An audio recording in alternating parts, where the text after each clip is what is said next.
নমস্কার বন্ধুরা, রমা কুকিংয়ে সবাইকে স্বাগত। আজকে আমি আপনাদের বানিয়ে দেখাবো নারকেলের সন্দেশ। যে কোনো পুজো পার্বণের দিনে আপনারা এটা বানিয়ে ঠাকুরের সামনে দিতে পারেন। যেটা বানাতে ও সহজ, খেতেও দারুণ টেস্টি হয়। আর এই সন্দেশটা বানাতে খুবই অল্প উপকরণ লাগে। চলুন তাহলে দেখে নিই এই রেসিপিটা। একটা নারকেল আছে, এখানে আমি কুড়িয়ে রেখেছিলাম, সেটা দিয়ে দিচ্ছি।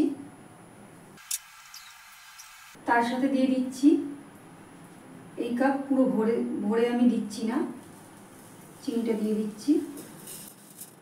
এবার আমি হাত দিয়ে একটু চিনি আর নারকেলটাকে ভালো করে মেখে নেব। গ্যাসটা এখন আমি অন করিনি, মাখার পরে গ্যাসটা আমি অন করে দেব। অল্প একটু জল দিয়ে দেবো।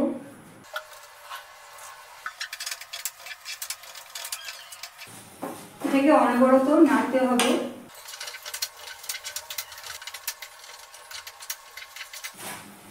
চিনিটা আমার একদম গলে গেছে।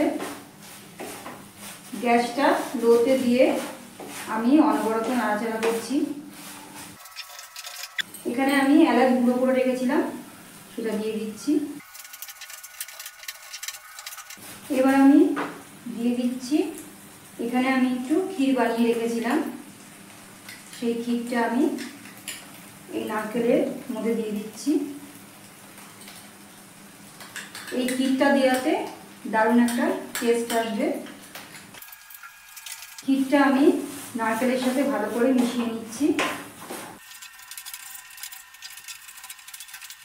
গ্যাসের ফ্লেমটা আমি লো টু মিডিয়ামে রেখে নারকেলের সাথে ক্ষীরটাকে আমি ভালো করে মিশিয়ে নিয়েছি। এটা এখন অনবরত গ্যাস লো রেখে নাড়তে হবে। এখানে এখনও এটা একটু জলাভাব আছে, এটা আরও টাইট হবে।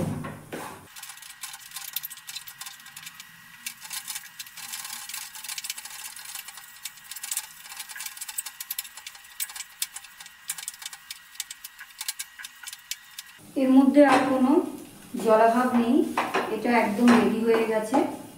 এবার আমি একটা প্লেটে এটাকে তুলে নিচ্ছি। গ্যাসটা অফ করে দিচ্ছি। একটা প্লেট নিয়েছি, প্লেটের মধ্যে দিয়ে দিচ্ছি অল্প করে ঘি। ঘিটাকে আমি প্লেটে মাখিয়ে নিচ্ছি। এবার আমি এটাকে একটা প্লেটে তুলে নিচ্ছি। এই খুন্তিটা দিয়ে চেপে চেপে একটা শেপ দিয়ে নিচ্ছি। এইভাবে আমি খুন্তি দিয়ে চেপে চেপে একটা চৌকো শেপ দিয়ে রাখলাম। একটা চৌকো শেপ দিয়ে নিয়েছি।